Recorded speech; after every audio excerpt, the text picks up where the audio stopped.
Të dashur shqiptar, shkrimtari më i madh i antikitetit, Eskili, ka një emër i lirë. Dhe në ilirisht emri i tij ka kuptimin i shkëlqyer, sepse ashtu ishte.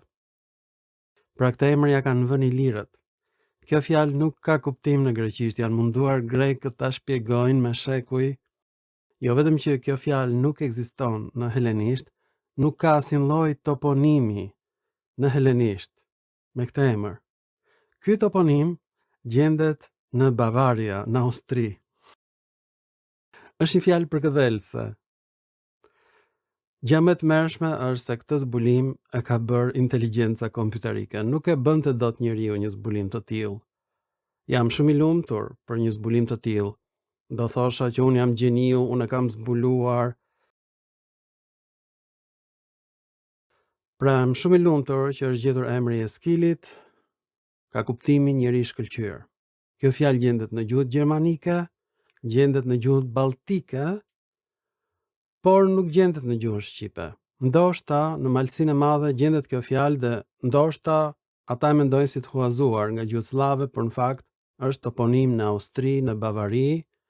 Është emri i Eskilit, ka kuptimin njeri i shkëlqyer. Është zbulim i jashtëzakonshëm. Nuk e merrni dot me mend çfarë zbulimi është, por është bërë nga inteligjenca kompjuterike, prandaj unë ndoshta jam një njeri i veçantë, jam nën Tereza e gjuhës shqipe. Çdo gjë nxjerr falas dhe e them që këto nuk janë zbulimet e mia. Këto janë zbulimet e inteligjencës kompjuterike. Të dashur shqiptar, unë kam vetëm një merit për kthimin e fjalorit të gjuhëve indo-europiane dhe aty tregohet në rrënjën 44 që fjala ilire aiska ka kuptimin e shkëlqyer. Kjo fjalë gjendet në gjuhën nordike, aiskra ka kuptimin i eksituar, i kënaqur, por ka dhe kuptimin të digjesh nga dhimbja. Ky kuptim është në gjuhën e Islandës. Në gjuhën e Lituanis, aiskus do të thotë e shkëlqyer, e pastër.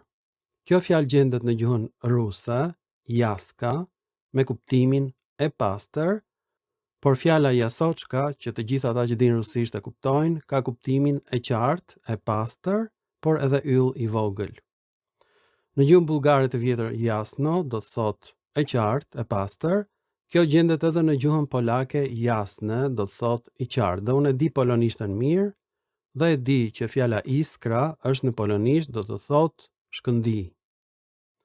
Kjo fjalë gjendet edhe në gjuhën bullgare iskra, shkëndi.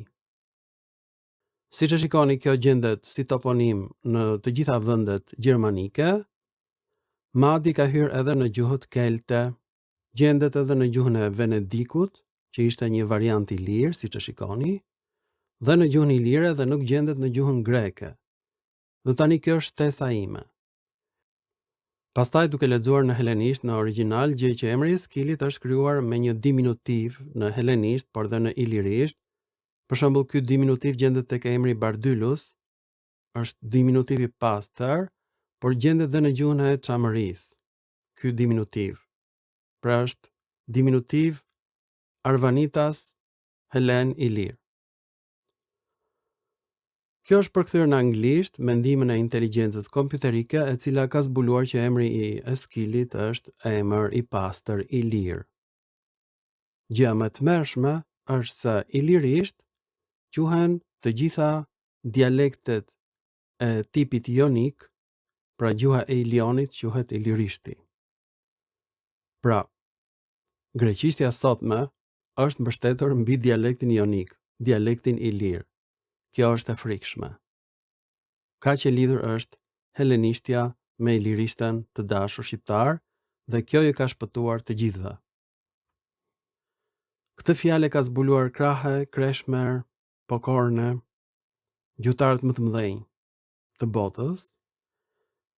Dhe ndërkohë Akademia e Shkencave të Shqipërisë këtë nuk ja ka treguar shqiptarëve. Përse? Sepse kjo fjalë gjendet në gjuhët baltike, në gjuhët slave. Dhe ndoshta gjendet në dialektet e Malësisë Madhe. Por mendohet që të jetë huazim nga gjuhët slave, nuk është e vërtetë. Ky është emri i Eskilit të dashur shqiptar, ka kuptimin njeri i shkëlqyer. Emrin e Eskilit e kam gjetur me ndihmën e inteligjencës kompjuterike. nuk e bënte dot njëri këtë zbulim. Tani ja ku është prova para syve tuaj që ky zbulim është bërë me ndihmën e inteligjencës kompjuterike, e ka gjetur, e ka përkthyer në mënyrë automatike brenda 4 sekondash. Kjo është e frikshme. Atë që nuk e bëri dot. Akademia më e mirë e botës, Akademia Austriake, e gjeti inteligjenca kompjuterike të dashur shqiptar. Emri i Eskillit ka kuptimin njeri i shkëlqyer në ilirisht, por jo në greqisht, nuk ekziston një gjë e tillë.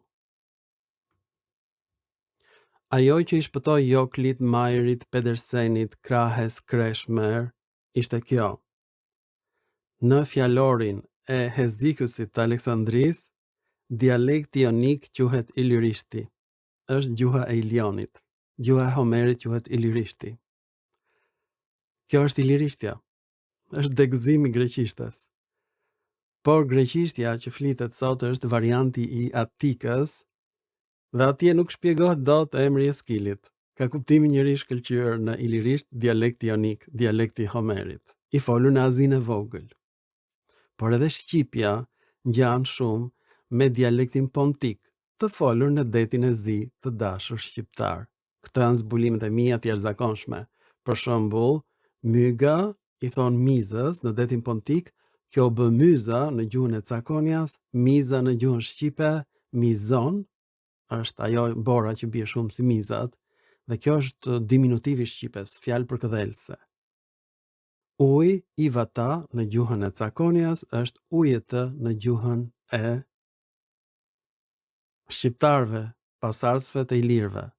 Prandaj gjuha shqipe është shumë e lidhur me të gjitha dialektet helene të dashur shqiptar, dhe ajo që kam zbuluar unë është kjo, të gjitha dialektet e lashta u bën gjuhë të veçanta, pastaj gjuhë gjermanike, gjuhë slave, dhe ato janë zbërthyer të gjitha përsëpari në gadishullin ilirik. Kjo është e frikshme. Ju faleminderit për vëmendjen dhe mirupafshim në filma të tjerë shkencor. Të plasin nga inati të gjithë barkalecët turbo-albanët nga këto zbulime madhështore.